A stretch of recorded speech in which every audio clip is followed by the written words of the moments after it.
to be back with you on this edition of the India Development Debate, and this is an emotive issue. This is an issue that pertains each one of us because fleecing of patients by private hospitals may soon be a thing of the past. The Arvind Kejriwal government in Delhi has become the first in the country to cap profits on drugs and disposables by private hospitals. The new norms, which have been released for public comments, will become a law after 30 days. The draft norms stipulate that private hospitals procure most drugs from the price controlled list. Second, hospital cannot insist that patients buy medicines only from in-house pharmacies. And most important, the new law bars hospitals from selling essential drugs over MRP, while it is capped at 50% for the non-essential drugs. The move is a big boon for patients and their families who are often forced to shell out huge amounts even for basic medical care. Of late, there have been a series of complaints of overcharging by private hospitals, especially the 16 lakh rupee bill for the treatment of a child who died of dengue in a private hospital in Gurugram. It is no secret private hospitals overcharge their patients, but many questions remain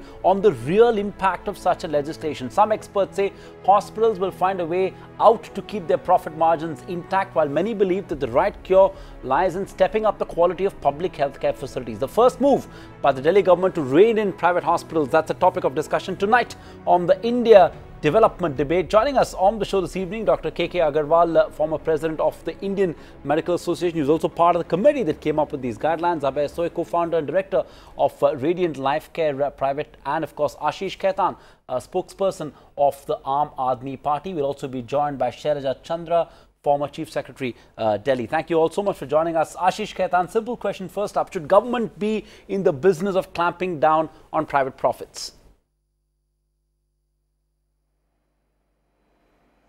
The government is trying to streamline and bring transparency, accountability for all stakeholders, for private hospitals, doctors and patients by bringing out a set of rules, which is what is the maximum price that the hospitals can charge for drugs which are outside the national list of essential medicines, and those drugs which are covered in the national list should only be prescribed because they are very reasonably priced. When the hospitals are offering packages to patients, there should be full disclosure of hidden costs and so on. And when there are multiple procedures and risks involved, then there should be a certain cap, which is that additional procedures should be at 50% and risk premium should not be more than 20%. A subcommittee is being set up to streamline and standardize the prices of all the investigations. So this is broadly the intent of the government, and this consensus has evolved after months long deliberations with all stakeholders, because there was a 9-member committee which had adequate representation from hospitals, from Delhi Medical Council, Indian Medical Association and so on. So I think it is a step in bringing, as I said, transparency and bringing better medical health care for the common man. Just hold your thoughts there, Ashish, because I do want to get in Dr. K.K. Agarwal as well. You made a strong pitch on why this has been done. But Dr. Agarwal, is this at best a populist move? After all, private healthcare covers just 6% of the total healthcare market. And what is this big fuss then all about? Yes, give me. Yeah, I'm transferring you, sir. I don't know if you can hear me. Can Dr. Agarwal hear us? Dr. Agarwal, if you can hear me, this question is really for you. Private healthcare accounts for just 6% of the total market. What is this big fuss about then?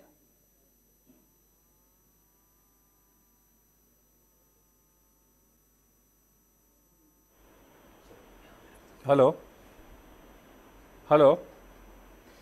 Dr. Agarwal, Dr. Agarwal, can you hear me? Is Dr. Agarwal with us? Can you hear me? Is Dr. Agarwal with us? Okay, great, sir. Sir, all I'm asking is that private healthcare covers just 6% of the total healthcare market. Why are we making such a big deal about this clamp down on pricing then?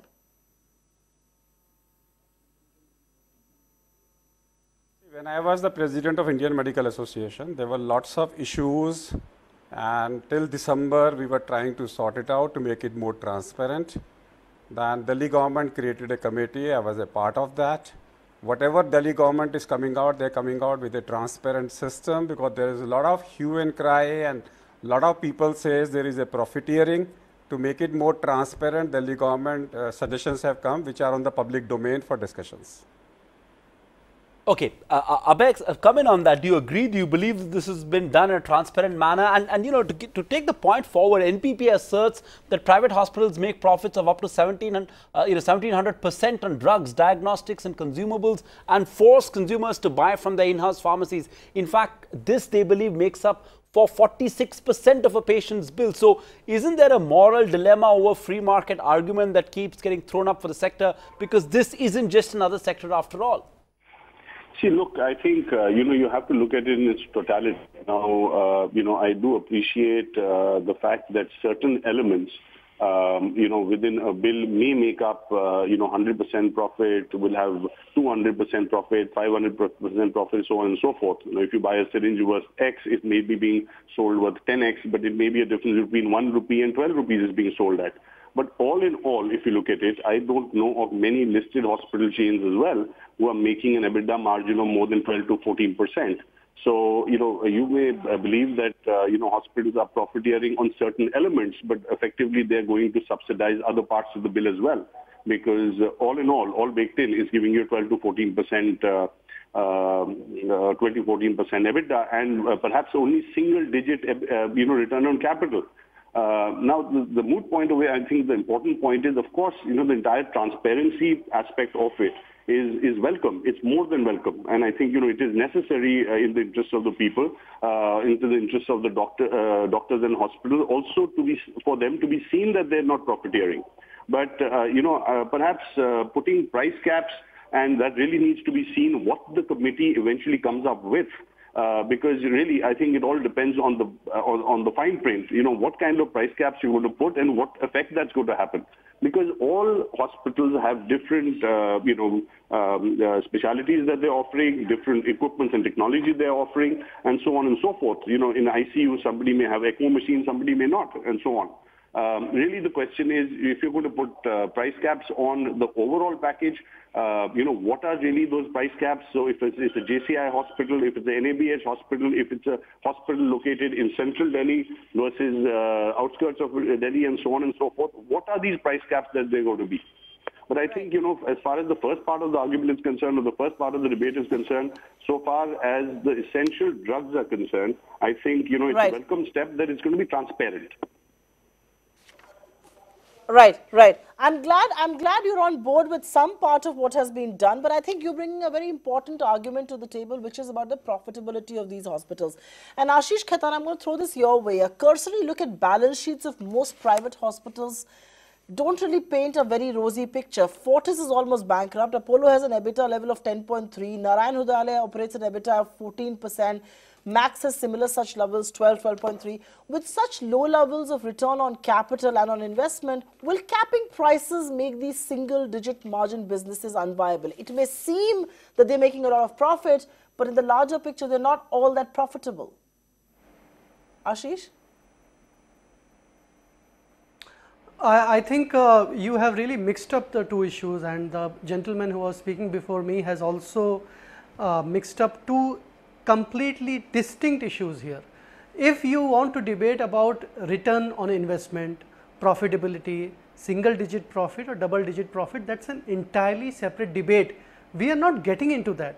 What we are saying is that there are certain malpractices which have come to the fore, and they have been regularly been complained about, which is that certain elements, certain hospitals, certain nursing homes, if a drug is for price X, they have charged 10x, sometimes 20x, sometimes even 1000x. This advisory is aimed to curb those practices where people are making unreasonable, excessive amount of profit by unscrupulous means.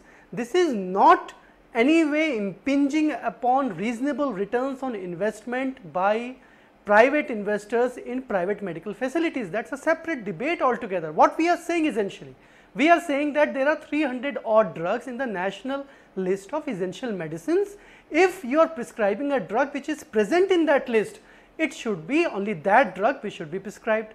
If the consumables and drugs are outside that list, then your return, then your profit should not be more than 50% on your procurement cost. You are talking about 10%, we have given a cap of 50%. I think 50% everybody will agree that's a reasonable return. And as far as packages are concerned, there are certain, again I would say, black sheep which structure their packages in a manner where costs are hidden. If certain hospital running state of the art OTs, please charge for it, but make full disclosure to the patient. Don't hide your costs, don't make excessive profits, don't make unreasonable profits. That's the intent. And as I said, this advisory has been put after months long consultation with all stakeholders.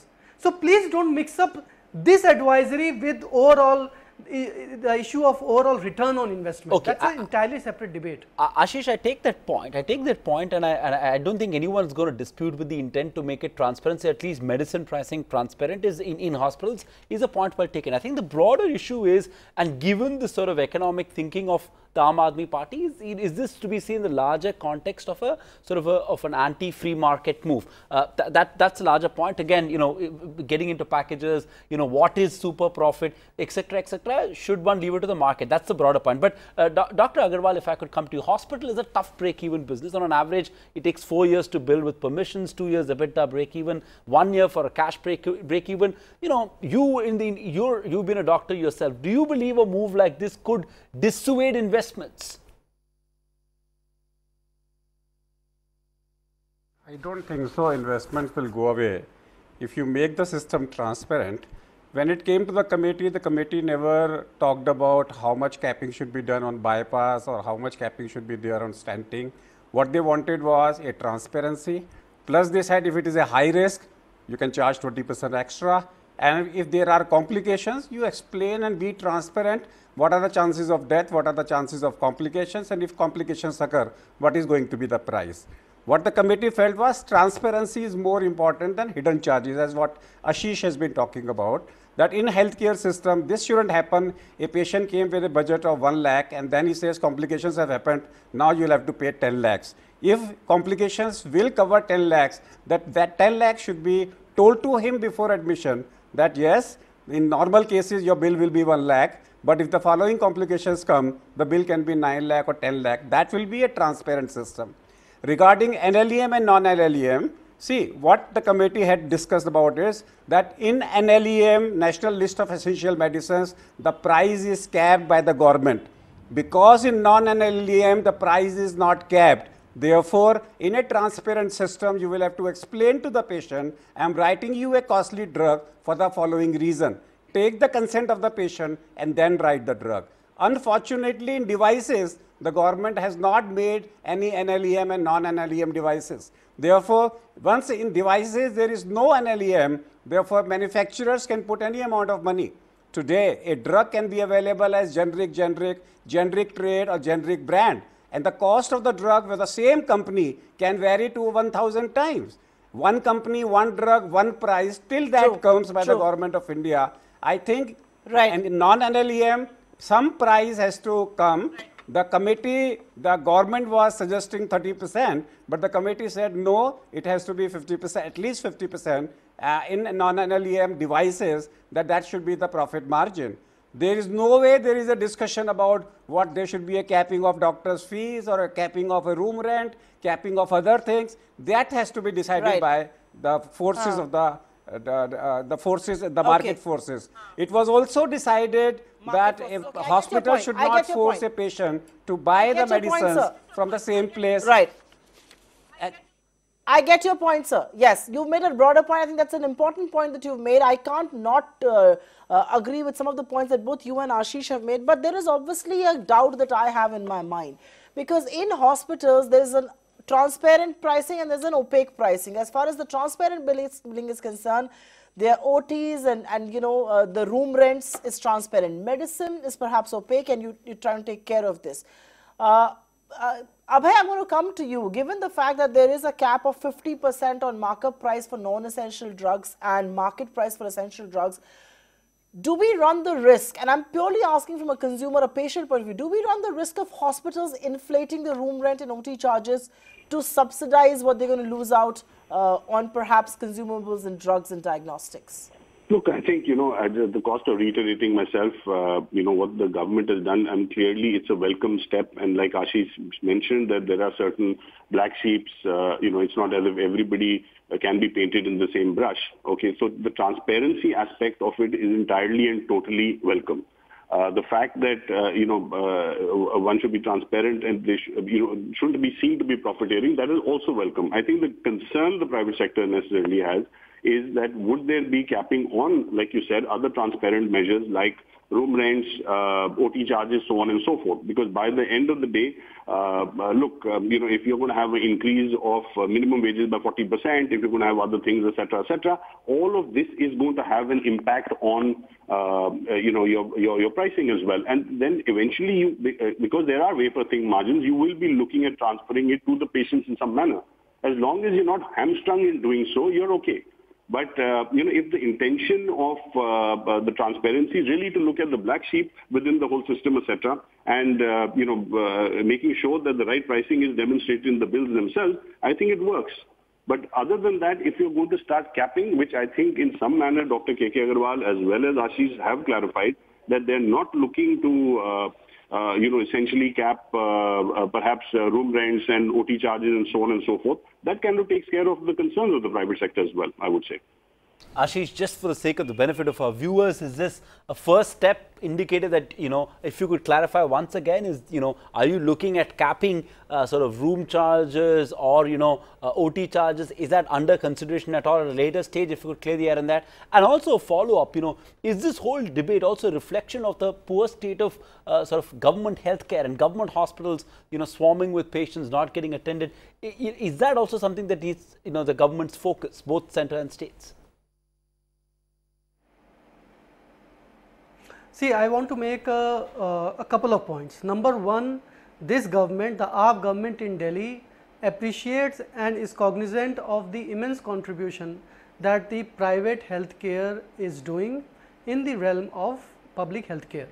There is no denying that. Two, we want that good private hospitals should come up, more hospitals should come up, because there is already a big gap between government facilities and the actual demand out there. Number three, let me reassure you, if you go through the advisory, it's a very detailed advisory. Nowhere the advisory talks about that what should be the capping on room charges or what should be the capping on OT charges or consultation for that matter or doctor's fees for that matter for conducting different procedures. There are certain non-transparent aspects of the private healthcare. And those aspects we all know, we have all experienced it at some point or the other, or have heard stories from our neighbors or friends or relatives, which is pricing of drugs and consumables, where number one. Number two, some of these implants where the pricing is completely opaque, sometimes it's over the top, extravagant, excessive. And number three, when the patient goes to a hospital for various procedures, including complicated procedures, including high risk procedures, he is offered packages and there are hidden costs built in those packages. This advisory is focusing only on these worrisome aspects, not on the whole range of services and the whole range of functions that a private healthcare is doing. So, I think that should be reassuring for the private clinical establishments that one, our intent is not to police, two, we want that there should be consensus on bringing transparency, and three, we firmly believe that any such measure will only succeed if all stakeholders are on board and everybody wants to bring transparency, because this is for the benefit of both the consumer as well as the healthcare provider. Okay, I'll take a quick question to Dr. Agarwal. And Dr. Agarwal, one of the things that the committee and the draft also talks about is that the government has regulated 50% of the fees must be returned to the customer's family in case of death within 6 hours of hospitalization. 20% of the bill would be waived off in case of death within 24 hours of hospitalization, and hospitals will now have to return the dead body to the families even if the dues are not fully paid. Now, in principle, this sounds pretty all right, but the reality is, what is the incentive for a doctor to do all it takes to save a life in critical cases, especially when he knows that death may entail the amount of money that he has made being returned? This seemingly populist move is actually anti-patient, if I may. Dr. Agarwal. Before I answer that, let me clarify one more thing, that when we talk about capping the charges, there was one more mandate with the group, with the committee, about to look after the charges of investigations in the indoor and outdoor. That is being looked out by a subcommittee whose report is yet to be submitted. I don't want to comment on to that, but yes, that was also a mandate, apart from drugs, also to look into the investigations, both indoor and outdoor. Now, regarding the disputes which comes to the government, most of the complaints comes to the government is that when the patient dies, the bill is much more than it is expected, and we are not told about the estimate at the time of admission.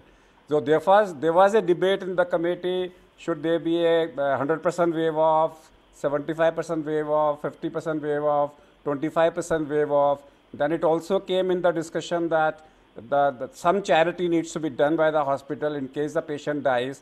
And here the discussion was death in the emergency room. It was not a death outside the emergency room.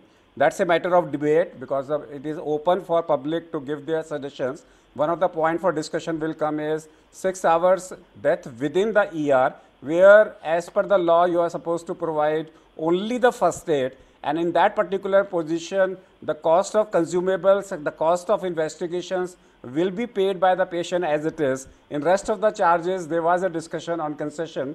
The matter is still in the public domain for discussion. I take that point. Abhay, let you have the last word. And, while I think the spirit of this, you're sort of also welcoming now that we've got the clarification, but is there a concern that other state governments might follow suit, might stretch this a little bit more, with Delhi taking the lead? Is there a concern in the industry that we're likely to see this spread across other states as well, and the ramifications of such a move? Abhay? Can you hear me? Yeah, I can hear you. Go ahead. Yeah, I think certainly there is a concern, how other state governments, and there is no accounting for how other state governments may be looking at it and so on and so forth. We've had the reactions in Karnataka, we've had, knee-jerk reactions in Tamil Nadu and so on and so forth as well. So I think there is definitely a concern, but really I think the devil is in the detail. What kind of thinking is put behind this? How do we actually ensure that this is transparent, at the same time not punitive to the private sector at the same time? Or at least, like I think Ashish said, people who are contributing. Be punitive, and it needs to be extremely transparent. On that note, timed out on this leg of the India development debate as well. Dr. Agarwal, Ashish Khaitan and Abhay, thanks for joining us with that perspective on the India development debate on ET. Now in a free market economy, market and competition must decide what prices are charged, but given the poor state of healthcare, many of us are left at the mercy of very exorbitant and non-transparent rates that some private hospitals tend to charge. So while there is some merit in intervention in a sector like healthcare, it should be restricted to just drugs and with enough safeguards.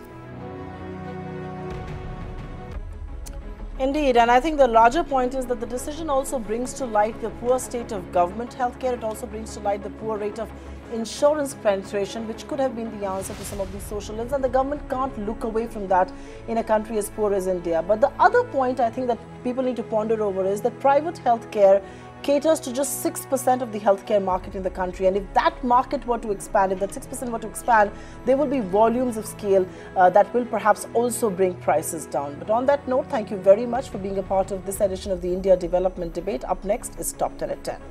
Good night.